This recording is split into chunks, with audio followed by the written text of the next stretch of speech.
एको जीवो यदा लग्ने सर्वे योगास्तदा शुभाः दीर्घजीवी महाप्राज्यो जातको नायको भवेत्। एको जीवो यदा लग्ने, अकेला बृहस्पति लग्न में बैठा हो और कुंडली में कोई अशुभ न योग हो।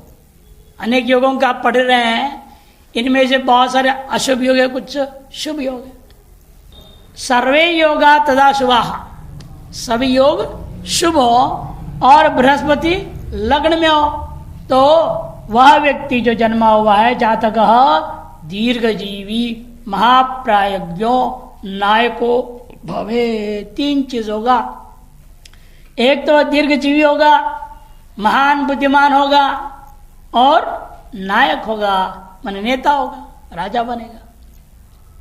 धने शुक्रो वथ भौमश्च मीने जीवस्तुले बुधः नीचस्तौ शनिचन्द्रौ च राजयोगस्तदा ध्रुवम्। धने शुक्रो अथ भौमश्च, धन भाव माने दूसरे भाव में शुक्र और मंगल दो बैठे हुए हैं। मीन भाव में बृहस्पति, मीन माने 12वां भाव, मीन राशि, और तुला माने सप्तम भाव में बुध बैठा हुआ है और अपने अपने नीच राशि में बैठे हुए हैं शनि और चंद्र। तब तथा निश्चित रूपेण ध्रुवम राजयोग स्यात्, राजयोग होगा ही, इसमें संशय नहीं है। अस्मिन् योगे च यो जातः स राजा धनवर्जितः दाता भोक्ता च विख्यातो मान्यो मंडल नायकः। उक्त जो पूर्व वाला योग है जैसा बताया था राजयोग है, शनि और चंद्र नीचस्थ होने के नाते अस्मिन योग है, उसी योग के बारे में कह रहे हैं, अलग योग नहीं है ये। जो उत्पन्न है बालक वह राजा तो जरूर होगा लेकिन दरिद्र राजा होगा, धनवर्जित हो, धन से रहित रहेगा, क्या किसी सब बेचते जाएगा और क्या करे, देश को ही बेच देगा। धनवर्जिता, दाता भोक्ता च विख्यात हो, दाता होता है दान दान देने वाला, सुख भोग करने वाला और विख्यात भी होता है। मान्यो मंडल नायक हो, मान्य मन सम्मानित रहेगा और अपने क्षेत्र विशेष का वह नेता बनेगा। मीने शुक्रो बुधश्चान्ते धने राहुस्तनौ रवि सहजे च भवेत् भौमो राजयोगो विधीयते।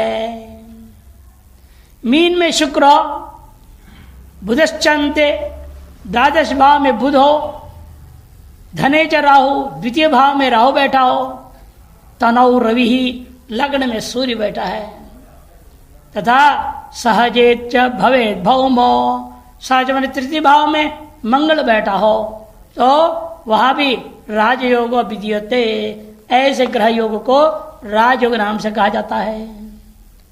सहजे च यदा जीवो लाभस्थाने च चंद्रमाः स राजा ग्रह मध्यस्थो विख्यात कुलदीपकः।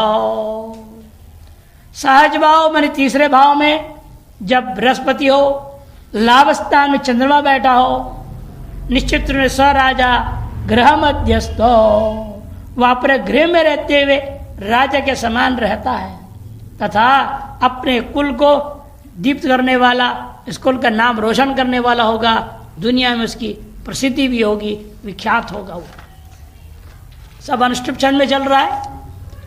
शुभ ग्रह शुभ क्षेत्रे भवन्ति यदि केंद्रगाः तदा शुभानि कर्माणि स करोति ही जातकः। शुभ ग्रह शुभ स्थानों में, माने अपने नीचादि राशियों में नहीं है, शुभ ग्रह अपने शुभ स्थान में शुभ राशियों में ही है, नीचादि राशियों में नहीं है। तथा और कहाँ रहनी चाहिए वो शुभ राशि में रहते शुभ ग्रह? केंद्रगाः, यदि भवन्ति केंद्रगाः, केंद्र में हो। 1 4 7 10 में ही सभी शुभ ग्रह उन 1 4 7 10 में सब शुभ राशियों में हो। तदा शुभानि कर्माणि स करोति जातक, स जातक वह जातक जो है अनंत शुभ कर्मों को करने लग जाएगा। खूब शुभ कर्म करता है, बहुत सारे शुभ कर्म करने वाला। शुभानि कर्माणि बहुवचन। उच्च स्थान गता सौम्या केंद्र स्थाने भवन्ति चेत ध्रुवं राज्यं भवेत् तस्य यदि नीच सुतो भवेत्। यदि नीच कुल में भी क्यों नहीं पैदा हो, नीच सुता, सुता माने जन्म लिया हुआ, नीच कुल में भले जन्म लिया हो तो भी वह उच्च स्थान गता सौम्या, यदि उसके ग्रह सौम्या शुभ ग्रह उच्च राशि में बैठा हो, एवं वही उच्च राशि भी कहाँ है, केंद्र स्थान भवन्ति चेत, केंद्र में है हो तो 1 4 7 10 में उच्च राशियां हो और वहां पर सभी शुभ ग्रह बैठे हों तो निश्चित रूपेण तस्य भवेत ध्रुवं राज्यम, उस व्यक्ति के अवश्य ही वह राजा होगा, इसमें कोई संशय नहीं है। स्वक्षेत्रस्थो यदा जीवो बुधा सौरिश्च चेत भवेत तस्य जातस्य दीर्घायु संपत्तिश्च पदे पदे। स्वक्षेत्रस्थो यदा जीवो, यदि बृहस्पति स्वक्षेत्र में बैठा हुआ है, और स्वक्षेत्र कौन कौन बैठे हैं, बुध भी स्वक्षेत्र बैठा हुआ है, सौर्य में शनि भी स्वक्षेत्र बैठा हुआ है, गुरु बुध शुक्र और शनि। जीवो बुधा सौर्य चित भवेत, जीवो बुध सौरिश्च, ये शुक्र कहां से लिख दिया हिंदी वाले ने, गलत लिख दिया, श्लोक में तो है नहीं। जीव मने बृहस्पति, बुध सौर्य मने शनि हो गया, ये तीन यदि अपने स्वक्षेत्रस्थ हो तो हिंदी वाले जो शुक्र लिखा उसको काट देना। अपनी अपनी राशियों में स्थित हो तो तस्य जातस्य, ऐसे में पैदा हुआ उस व्यक्ति का वह आयु वह दीर्घ आयु होगा। संपत्ति पदे पदे, पग पग पर भी वह धन लाभ को पाने वाला होगा, भटकना नहीं पड़ेगा, जहां जाए वहीं उसके सामने पैसा ही पैसा, पैसा ही पैसा, पग पग पर धन कमाता है। मीने बृहस्पति शुक्रस चंद्रमाश्च यदा भवेत तस्य जातस्य राज्यं स्यात् पत्नी च बहुपुत्रिणी। यदि मीन राशि में बृहस्पति है, शुक्र और चंद्रमा ये भी वहीं बैठे हो तो वह जातक राजा होता है। तस्य जातस्य राज्यम स्यात्, उसका अपना राज्य होगा, मैंने वह राजा होगा, और उसकी पत्नी अनेक पुत्रों को देने वाली होगी। पत्नी च बहुपुत्रिणी, पुत्रों को जन्म देने वाली होगी उसकी पत्नी। ये पुराणों में से कई कहानियां, राजा लोग बेचारे राजा हो तो गए लेकिन पुत्र होते ही नहीं। एक शादी किया नहीं हुआ, दूसरी की नहीं हुआ, तीसरी की तब भी नहीं हुआ। दशरथ का ही तो हाल है, तब पुत्र त्याग करना पड़ा, तब जाके बच्चे हुए। लेकिन ऐसा राजा नहीं होगा, एक ही पत्नी और डजन भर बच्चे, कोई दिक्कत नहीं।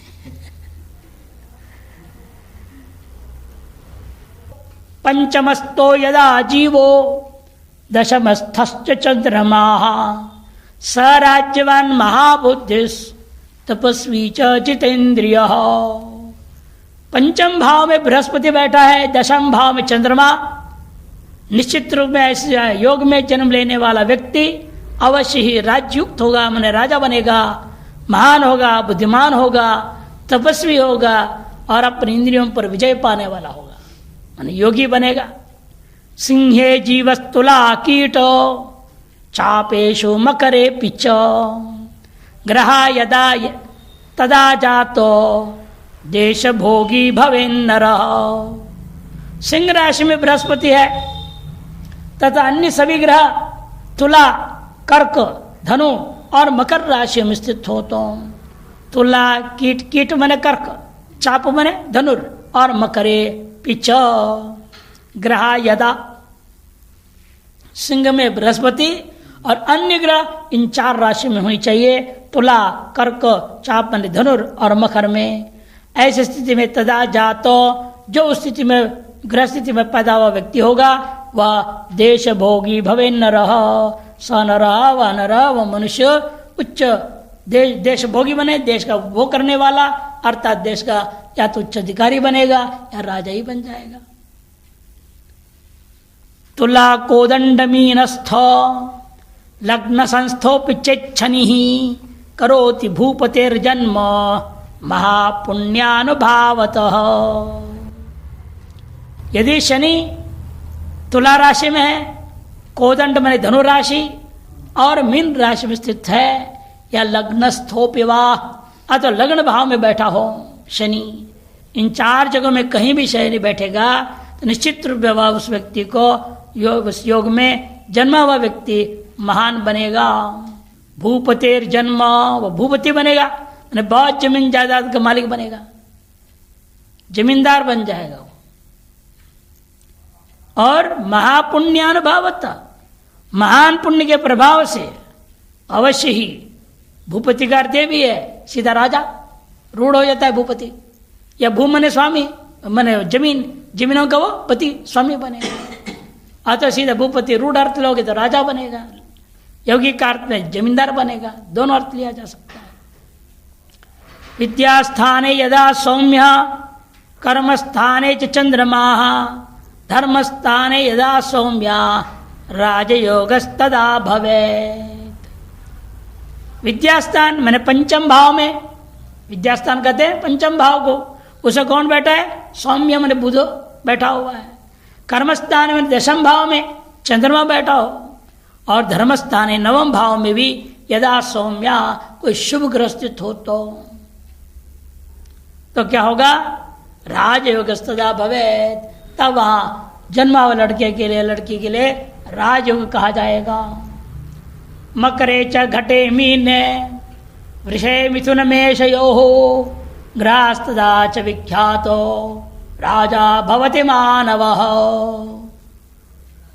मकर राशि, घटे, कुंभ राशि, मीन और वृषभ, मिथुन, मेष, इन्हीं राशियों में सभी ग्रह बैठे हो तो बच्चे के जन्म के समय में यदि ग्रह सारे के सारे मकर, कुंभ, मीन, बुध, मिथुन और मेष इन राशियों में हो तो वह व्यक्ति निश्चित रूप विख्यातो राजा भवति मानव, वह मनुष्य निश्चित रूपेण महान विख्यात प्रसिद्ध राजा हो जाएगा।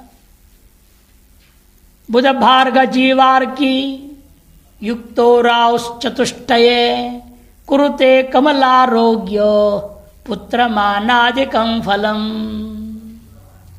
यदि बुध, शुक्र, बृहस्पति और शनि से युक्त राहु केंद्र स्थान में हो तो वह क्या क्या देगा? फल, कुरुते फलम, सबसे पहला फल देगा वो कमला, धन देगा, आरोग्य देगा, पुत्र देगा, और मान सम्मान आदिकम, मानादिकम, मान सम्मान आदि विशिष्ट भोगों को देने वाला बनेगा राहु। चतुर्थ भवने शुक्र गुरु चंद्र धरा सुता रवि सौरी युता संति राजा भवति निश्चितम। चतुर्थ भवने शुक्र, चौथे घर में शुक्र बैठा हो, साथ साथ कौन है वहां? गुरु है, चंद्र है, और चंद्र धरासुता माने मंगल है, रवि, सूर्य और सौरी माने शनि युता। एक साथ सारे ग्रह बैठ गए, बताओ, पूरे 6 ग्रह बैठ गए हैं। एक साथ स्थित हो तो जातक निश्चित रूप से राजा हो जाएगा, राजा भवति निश्चितम। अष्टमे च व्यये क्रूरो मध्ये च क्रूर सौम्यकौ राजयोगास्त्रयो जाता महाभूपो भविष्यति। व्यय का अर्थ होता है द्वादश।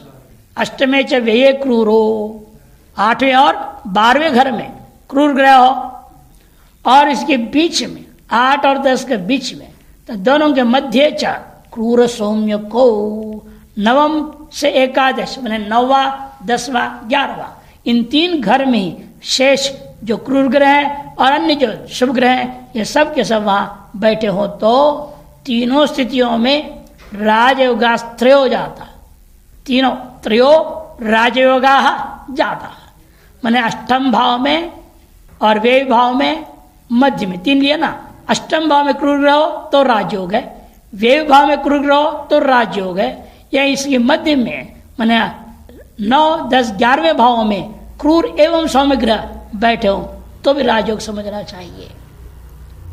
ऐसे योग में पैदा हुआ व्यक्ति, उत्पन्न जो व्यक्ति है वह महाभूप भविष्यति, महान राजा हो जाता है। ये 3 अलग अलग योग मान रहे हैं, राजयोगास्त्रयो जाता कह दिया। यहां मध्य का अर्थ, शब्द का अर्थ कुछ विद्वानों ने दशम भाव लिया है, केवल 8 और 12 का बीच मध्य का मतलब केवल 10वां लिया, 9, 10, 11 तीनों नहीं, 9, 10, 11 तीनों मध्य अर्थ नहीं लिया, इधर उधर का बीचों बीच, बीचे बीच का मतलब हो गया 10वां। ऐसा भी कुछ लोगों ने अर्थ लिया है।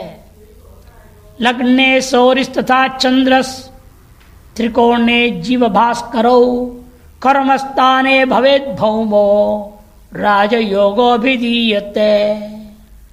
लग्ने सौरी, लग्न में शनि बैठा हो तथा साथ में चंद्रमा भी है, एवं त्रिकोण में जीव भास्करो बृहस्पति और सूर्य बैठे हुए हैं। कर्मस्थाने भवेद भौमो, और कर्म के स्थान दशम भाव में जो है मंगल बैठा है तो भी राजयोग समझना चाहिए, राजयोग विधीयते। नवमे च यदा सूर्य स्वगृहस्थो भवेत् तदा तस्य जीवति नो भ्राता स्याद्ये कोऽपि नृपैः समः इति। स्याद्ये कोऽपि, एकार मात्र लिखो उसमें।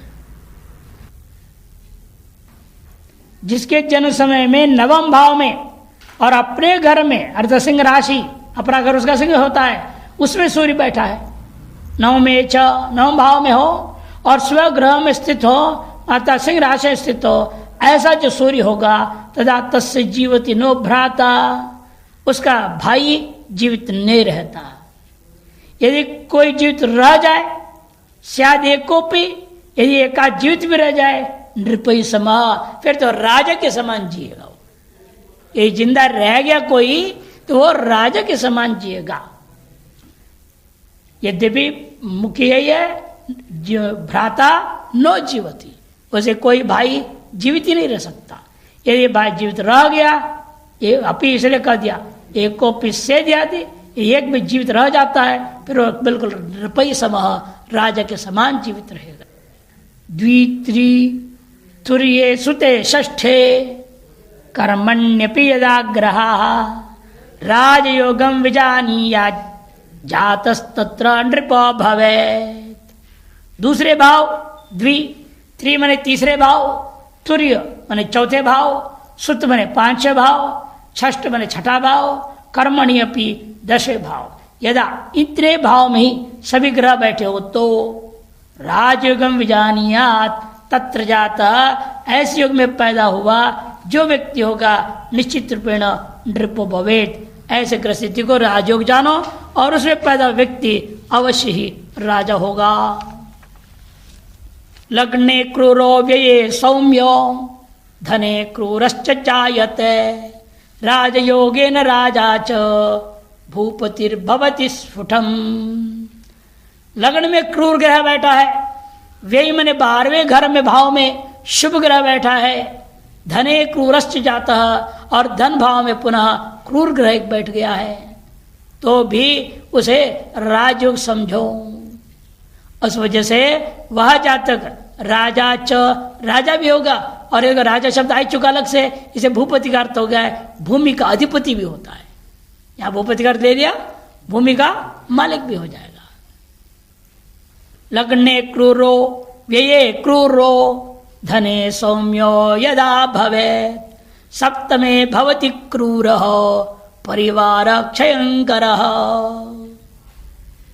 लग्न भाव में क्रूर ग्रह बैठा है, 12वें भाव में भी क्रूर ग्रह बैठा है, और धन भाव में सौम्य ग्रह बैठ गया, शुभ ग्रह बैठ गया है। सप्तम भाव में भी क्रूर ग्रह आ गया हो, निश्चित रूप में ऐसा जातक अपने ही परिवार का विनाशक हो जाएगा। परिवार कोई क्षय करने वाला, परिवार क्षयंकर। धने चंद्रश्च सौम्यश्च मेषे जीवो यदा भवेत् दशमे राहु शुक्रौ च राजयोगो विधीयते। धन भाव में चंद्रमा है दूसरे घर में, सौम्यश्च और बुध भी वहीं बैठा हुआ है। मेष राशि में बृहस्पति हो यदा भवेत् तदा, और दशमे च राहु शुक्रो, दशम भाव में राहु और शुक्र ये दोनों बैठे हो तो राजयोग समझना चाहिए। ऐसे ग्रह योग को राजयोग कहते हैं। सिंहे जीवोथ कन्यायाम भार्गवो मिथुने शनि स्वक्षेत्रे हिबुके भौम सपुमान नायको भवेत्। सिंह राशि में बृहस्पति बैठा है, कन्यायाम भार्गव, कन्या में शुक्र बैठा है, और मिथुने शनि, मिथुन भाव में शनि बैठा हो, एवं स्वक्षेत्रे हुबके भौम, स्वक्षेत्रे हुबके च भौम, चतुर्थ भाव में हो या अपने राशि में हो। हिबुक मने चौथा भाव, चौथे भाव का नाम हिबुक, पहले भी कई बार आ चुके हैं नाम। चौथे भाव में हो तो स्वक्षेत्र, मंगल का अपना राशि कौन है? मेष और वृश्चिक, इनमें कहीं भी बैठा हो मंगल, तीन में से कोई एक जगह मंगल बैठा हो तो वह व्यक्ति नायक सपमान नायको भवे, किसी न किसी वर्ग का नेता बनेगा या श्रेष्ठ अधिकारी बन जाएगा। इस प्रकार के कर्म स्थिति प्राप्त होगी उसकी।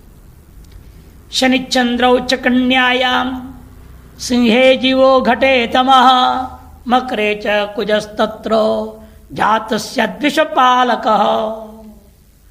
शनिचंद्रौ च कन्यायाम, शनि और चंद्रमा कन्या राशि में हो, सिंह राशि में बृहस्पति हो, कुंभ राशि में तमह मने राहु हो, घटे तमह, कुंभ राशि में राहु बैठा हो तो मकरे च कुजस्तत्र जातः, और मकर राशि में मंगल बैठा है, कुछ मने मंगल बैठा है। ऐसे योग में पैदा हुआ जो होगा व्यक्ति वह केवल एक देश या छोटा क्षेत्र आदि का नहीं बल्कि पूरे विश्व का ही वह पालक बन जाएगा। ऐसा महान नेता, विश्व नेता बन जाएगा, परोपकारी व्यक्ति बन जाएगा। वर्ल्ड लीडर बोलते हैं ना, वर्ल्ड लीडर है, नेशनल लीडर नहीं, एक नेशन का नहीं, एक देश का नहीं, विश्व का ही नेता बन जाएगा। शुक्रो जीवो रविर्भौमस चापे मकर कुंभयोः मीने च वत्सरे त्रिंशे समर्थ सर्वकर्मसु। शुक्रो जीवो रविर्भौम, शुक्र, बृहस्पति, सूर्य, मंगल, ये चारों ग्रह कहाँ बैठे हैं? चापे माने धनु राशि में बैठे हुए हैं। मकर कुंभयो हो, मीने च मैंने क्रम से लेना, शुक्र को चाप में, जीव बृहस्पति को मकर में, सूर्य को कुंभ में और मंगल को मीन में, क्रम से लेना। यथासंग मनोदेश समानाम है ना, चार ग्रह का नाम लिया गया, चार राशियों को ले रहे हैं, शुक्र, जीव, रवि, भौम, क्रमशः चाप, मकर, कुंभ और मीन, इन राशियों में बैठे हों तो वह व्यक्ति जो जन्मा हुआ है सर्वकर्मसु त्रिंशे वत्सरे समर्थो भवति। वह बालक 30 उम्र होते होते सकल कर्मों को, सकल कार्यों को करने में समर्थ हो जाता है। सभी प्रकार के कार्यों में समर्थ हो जाता है। समर्थ सर्वकर्मसु कब? त्रिंशे वत्सरे, 30 उम्र में आकर के हो जाता है। बहुत देर से हो रहा है, 30 उम्र तो क्या, आधा बुढ़ा हो गया, तब सब कार्य करने में सक्षम होने से क्या फायदा? कार्य सक्षमता तो आदमी को जवानी में आने से पहले ही 15-18 साल के अंदर ही उसके अंदर इतनी क्षमता होनी चाहिए, सब समझ में आना चाहिए सारी दुनियादारी क्या होता है, इतना शिक्षित हो जाना चाहिए ना। हमारे यहाँ पहले ऐसे ही जमाना होता था, 8 उम्र में आते थे गुरुकुल में, 6-7 साल के अंदर पूरी तैयारी हो जाती थी उसकी, 15 साल तक फिट बिल्कुल दुनिया चला सकता है। और तो 30 उम्र में बोल रहा है, इधर 2.5 गधे की कहानी हो गई है। तो नहीं, एक गधे की उम्र कितना होता है? 12 साल ना, 12 24 और 6 30, 2.5 गधे की उम्र पे जाके वो घोड़ा बनने को तैयार हो रहा है। बताओ। कर्क लग्ने जीवयुक्ते लाभे चंद्रज भार्गवौ मेषे भानुष जातो यो योगे अस्मिन् नृपतिर्भवे। कर्क लग्न में जन्म हो, कर्क लग्न में जन्म हो और तथा लग्न कर्क में ही कौन बैठा हो, जीव युक्ते बृहस्पति बैठा हो। लाभे चंद्र जब भार्गवो, लाभ स्थान में 11वें भाव में बुध और शुक्र दोनों बैठे हुए हैं। चंद्र जब बुध, भार्गव मने शुक्र, ये दोनों बैठे हैं। एवं मेष राशि अपने अर्थात दशम भाव में सूर्य हो तो क्यों कर्क लग्न हो जाएगा तो दशम भाव क्या हो जाएगा, मेष हो जाएगा। मैंने 10, 11, 12, 1 है ना, इसे मेष आ जाएगा वहां पर। तो मेष राशि में का मतलब हुआ दशम भाव में सूर्य हो तो इस योग में मनुष्य अवश्य ही राजा होता है। ये सब राजयोगों का वर्णन चल रहा है। कर्म स्थाने यदा जीवो बुध शुक्रस्तथा शशि सर्वकर्माणि सिद्ध्यन्ति राजमान्यो भवेन्नरः। कर्म स्थाने यदा जीवो, कर्म स्थान में अर्थात दशम भाव में बृहस्पति बैठा है। बुध शुक्र तथा शशि, बुध शुक्र और चंद्रमा भी वहीं, वो भी दशम भाव में बैठे हुए हैं। यानी 4 ग्रह एक साथ दशम भाव में बैठे हुए हैं। बृहस्पति, बुध, शुक्र तथा शशि माने चंद्रमा दशम भाव में बैठे हों। सर्वकर्माणि सिद्ध्यन्ति राज्यमान्यो भवेन्नरः। ऐसे युग में पैदा हो जो नरः मनुष्य और सर्वकर्माणि सिद्ध्यन्ति, सभी कार्यों को सिद्ध करने वाला होता है। अतएव राजा के द्वारा सम्मान को प्राप्त करने वाला होता है। षष्ठे अष्टमे पंचमे वा नवमे द्वादशे तथा सौम्य क्रूर ग्रहीर्योगे राजमान्यो न संशयः।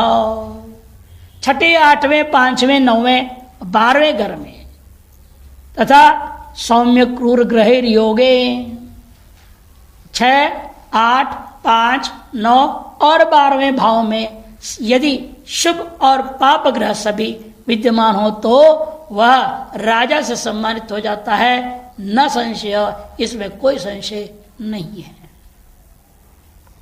पंचमे च यदा षष्ठे चाष्टमे नवमे क्रमात् भौम राहु सितार्का हस्योर जातक कुलपालकः।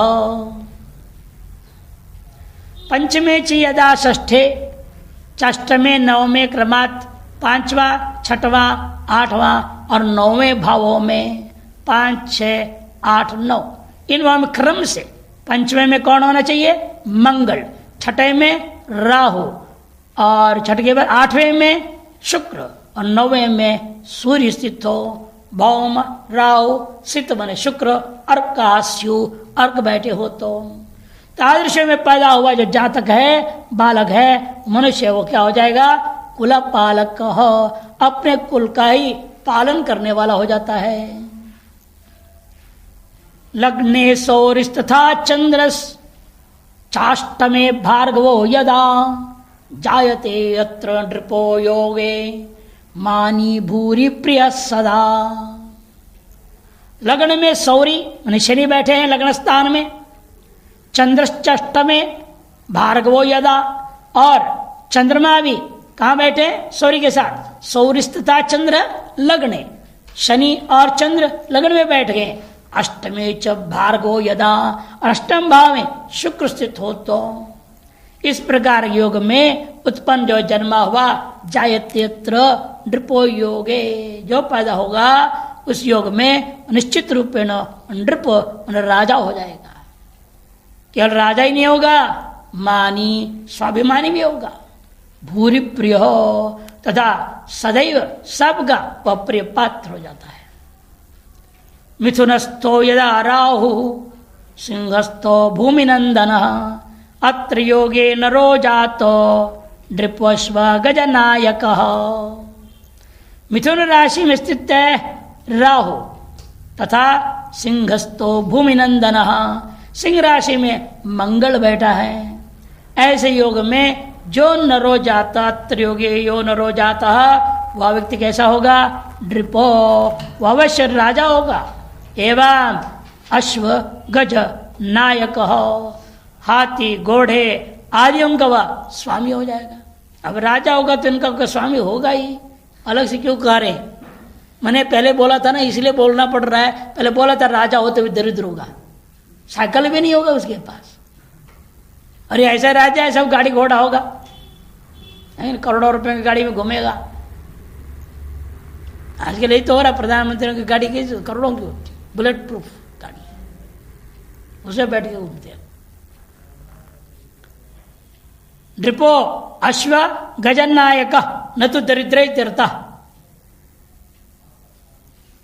चापार्धे शशिना युक्तो यदि सूर्य प्रजायते लग्ने च सबलो मंदो मकरे च कुजो भवेत् अत्र योगे समुत्पन्नो महाराजो भवेन्नरः दूरादेव नमन्त्यस्य प्रतापैश्चरणौ नृपाः।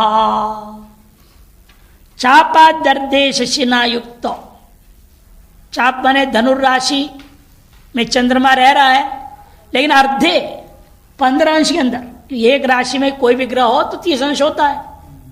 कोई भी ग्रह किसी भी राशि में रहेगा तो कितने अंश होता है? एक राशि 30 अंश होता है। अभी तक कुछ नहीं कहा था, यहां के बोल रहा है धनुर्राशि में होना चाहिए चंद्रमा, लेकिन कितने अंश का? अर्धे, 15 से अंदर का।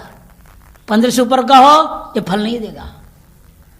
चापार्धे शशिना युक्तो, धनुर्राशि का अर्ध मने 15 अंश के अंदर रहता हुआ यदि सूर्य प्रजायते, शशिना युक्तो सूर्य जब वहां भी है चंद्रमा विराजमान है तो लग्ने च सबलो मंदो, और लग्न में कौन बैठा है?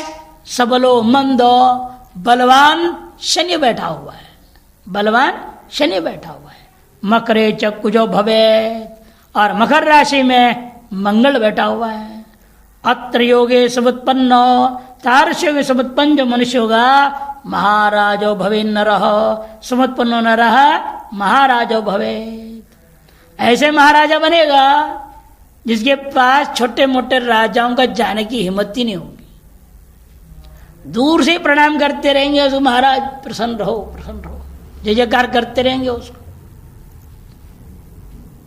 दूरादेव, दूर से ही अस्य प्रतापैश्चरणौ नृपा, इसके प्रताप के द्वारा प्रभावित होकर के अन्य जो नृपा राजा लोग उसके चरणों में पड़ करके दूर से ही नमन करने लगते हैं। नमंती, ऐसे महान प्रतापी राजा हो जाएगा।